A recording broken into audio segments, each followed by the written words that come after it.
Housemates. Yes, big brother. You have responded to Big Brother's leniency with defiance. You have rewarded Big Brother's hospitality with disdain. You have mistaken Big Brother's tolerance for weakness. That ends tonight. Do you understand? You have lost your wager. Those were the words of Big Brother, and that was how, ladies and gentlemen, they lost their wager. What a sad night. It's sad for me because they put up a very fantastic performance tonight. It was beautiful, organized, thoughtful, educative, informative, entertaining. It was everything a wager was to be.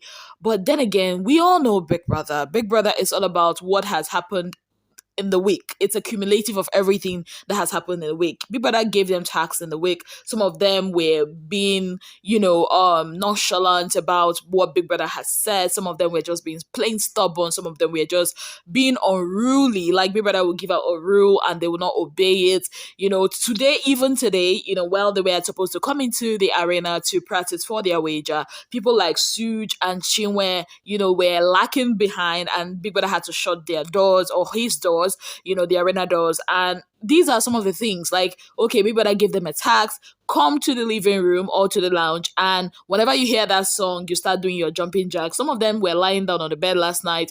I watched it. Some of them were just lying down there. Even this morning when the song came on, they were not doing the jumping jacks, claiming that Big Brother said anywhere, they want, and forgetting that Big Brother had changed the rules. And again, microphone infringements, lots and lots of microphone infringements, whispering. Like, I'm really shocked that nobody has gotten a strike for whispering. I remember during Erica's time, Erica Kidwaya, they got a strike for whispering. Even, I think, what's his name again, Saga and Nini, I think they got a punishment for whispering. And now, Big Brother, this is the Big Brother that I know. Discipline, this is not your house. You're not here on vacation, staycation. You are here on business. You are here for a competition. This is not your father's house. This is not your house.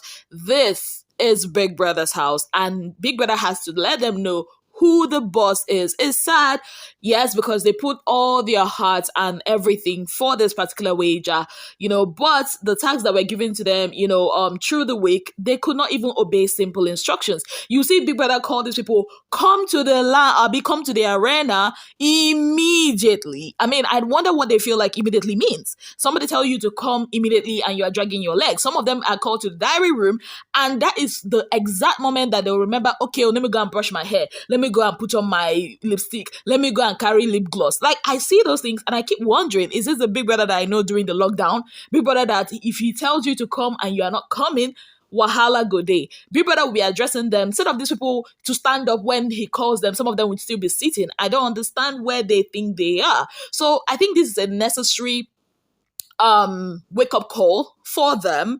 Yes, it's a necessary wake-up call for them, and they're going to have punishments. I remember during what's that season again? The Pepper Them season, where Big Brother asked them to be counting rice. I think it's rice out of bins. So I expect Big Brother to give them punishments like that, like he gave to Amaka that year, or he gave to Fam Savi, or even Fina. They deserve to understand discipline, because success without discipline is rubbish. You cannot even achieve that in real life. So yes, I think it's a good call. Sad one, but it's a good call. But all in all, their wager presentation tonight was on top, on par. I enjoyed it. It was almost as if it's, a real show. Yes, they were asked to talk about wellness, mental health, emotional wellness, and all of that. The first people that presented the podcast, that is Dr. TJ, and Wani, Ben, Anita, and of course OC. They did a superb job. They lectured us on what mental health is all about, anxiety, how to take care of your mental health. And thanks to Ben, gave us some kind of comic relief, as a 60-year-old man that he was acting as. And those of you that want to use the whole molesting thing that Wani talked about against her, excuse me, people of God, that is fiction. It was made up. Wani was never molested. It was part of the script that they made up for that talk show. Before I go carry him now, they, throw the girl, I beg. It was a beautiful level podcast. I mean, TJ, well done. He was a fantastic host. After that, we had Victoria, Suj Tofa, and DJ Flu. They talked about emotional well-being, emotional wellness, and they did a great job. Even though I will not compare them with the first, because a lot of times Victoria was lacking, but I appreciate her because she's coming out. Like, this is the Victoria we never got to see the first week, and it was beautiful seeing her, taking the lead in something and not being, allowing herself to go back to her shells. Well done to her. Then after that, we have our host for our talk show, OZ. Yes, OZ and Chizoba. We had our fitness guy, Mickey the Great, giving us some jumping jacks, some neck exercises, some shoulder exercises to release tension, and some squats, and of course some calf exercises. He says if you want your leg to be, if you want your calf to be like Yam, me, I do not want my leg or my calf to be like Yam. But anyways, well done for that. He says if we do it 5 times, a day for a year, we will get fit. After that, we have the stretcher herself, the flexible queen herself, Onyeka, giving us some yoga move. Onyeka is a perfect description of do not judge a book by a cover, because that babe is as flexible as a rubber. Because what was that?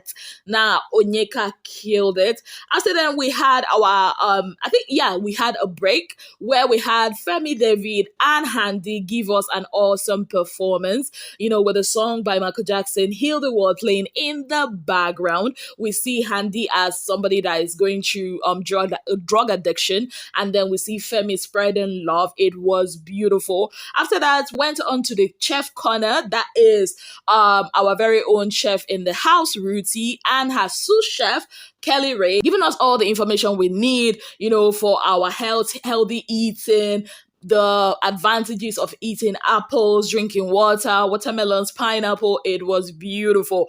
Yes, and after that, we close with a beautiful performance by Kelly Ray and, of course, the Wani and Handy twin.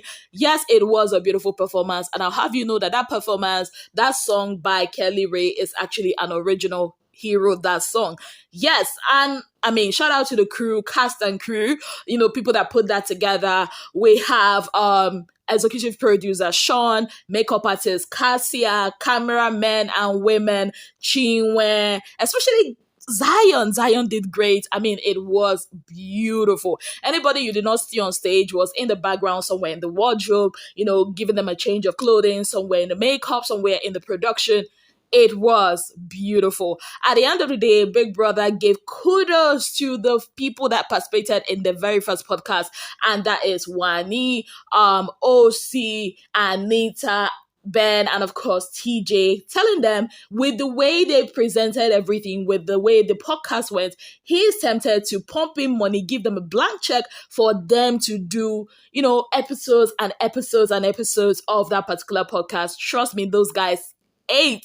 Yes. I mean, I knew that somehow, they might lose this wager because they have actually been unruly throughout the week. And Big Brother, asked the heads of house to, assess and tell him if he or what they think about their presentation, and they said what they said. Of course, they had to say something, but I feel like Nelly wasn't even that convincing in what she was saying, to be very honest, compared to what Nay had to say about their presentation last week. Yes, but I mean, at the end of the day, they failed their wager. Now, I'll have you know, they did not fail that wager because the presentation was lacking. They failed that wager because all through the week they were disobeying Big Brother's rules. They forgot that it's Big Brother's house, Big Brother's rules. So that is why they failed their wager. It's unfortunate, it's sad. I mean, they were all looking gloomy. Nelly was crying as at the time I'm recording this. Ben gave a beautiful speech, told them this is not a time to apportion blames. This is a time for us to take responsibility for our actions. So, so we await what punishment Big Brother has in stock for them.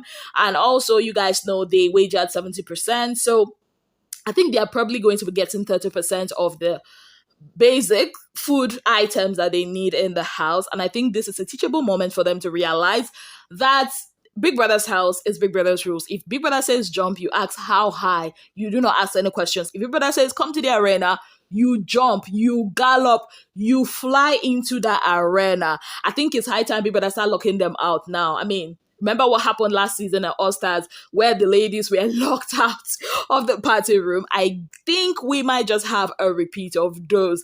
Yes, guys, what are your thoughts on their performance tonight? I mean, who wowed you? For me, I think all of them were exceptional, fan bases or not.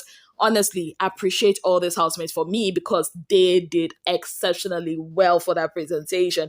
On that note, I'd like to say a very big thank you to you all for being part of my channel. If you have not yet subscribed, what exactly are you waiting for? Kindly click on the subscription button, click on the notification bell to let you know whenever I post any new video. Until I come your way again, I remain your darling girl, Izine Williams. Have yourself a beautiful, wonderful day ahead.